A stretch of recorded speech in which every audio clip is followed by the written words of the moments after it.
আপনার গা তো জ্বরে পুড়ে যাচ্ছে। জ্বর হতে যাবে কেন? সামান্য গা গরম হয়েছে, সে ঠিক হয়ে যাবে। অনেক রাত হয়ে গেছে, শোবে চলো। আপনার তো এই জ্বরটা মাঝে মাঝেই আসছে, তা কবিরাজ দেখাননি? অন্নদা দাদা তো নিজেই কবিরাজ। এই সামান্য গা গরমের জন্য কবিরাজ দেখাবো এমন আলতুষি আমি নই। তাছাড়া নিজের সবকিছুর জন্যই যে সবাইকে বিরক্ত করতে হবে এমনও তো কোনো মানে নেই। তাছাড়া বিরক্ত করা উচিতও নয়।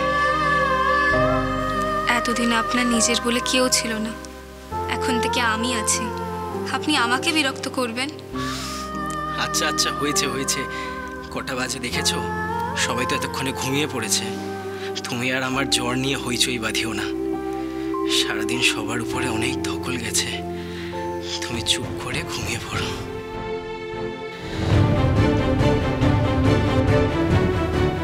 কি হলো আপনার?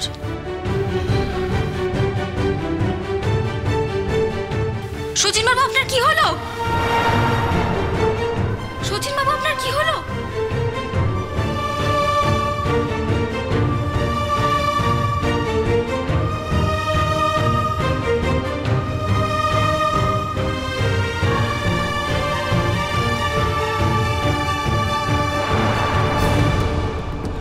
বাঁচাও! বাঁচাও! বাঁচাও!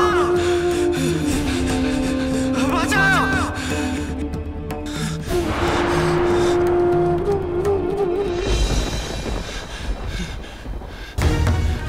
সচিনের আবার কি হলো? নিশ্চয়ই ওর কোনো বিপদ হয়েছে।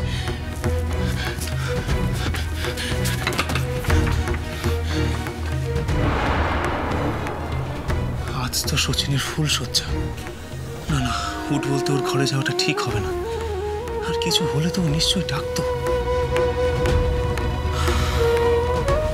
কিন্তু এমন স্বপ্ন কেন দেখলাম?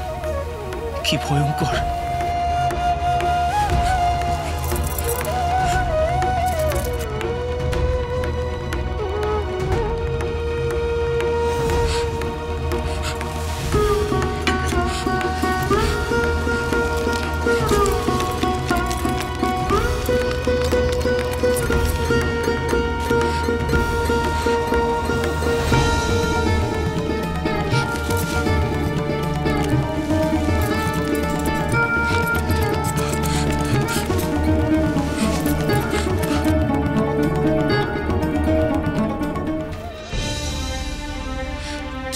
আপনার হঠাৎ এইভাবে পড়ে গেলেন কেন? ভাগ্যিস বিছানায় পড়েছিলেন, মেঝেতে পড়লে এক্ষুনি তো একটা দুর্ঘটনা ঘটে যেত।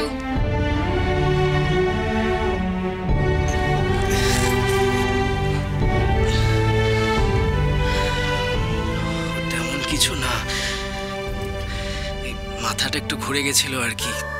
সারাদিন সেরকম খাওয়া দাওয়া নেই, এমনটা তো হবেই। তুমি এত চিন্তা করো না, আমি এখন ঠিক আছি। এত ব্যস্ত হওয়ার কোনো দরকার নেই। উনি কি সত্যিই ঠিক আছেন নাকি ঠিক থাকার ভান করছেন? কি হয়েছে ওনার? আদিশক্তি আদ্যাপি সোম থেকে শনি সন্ধ্যে ৭টায় আকাশ আট ও প্ল্যাটফর্ম 8-এ।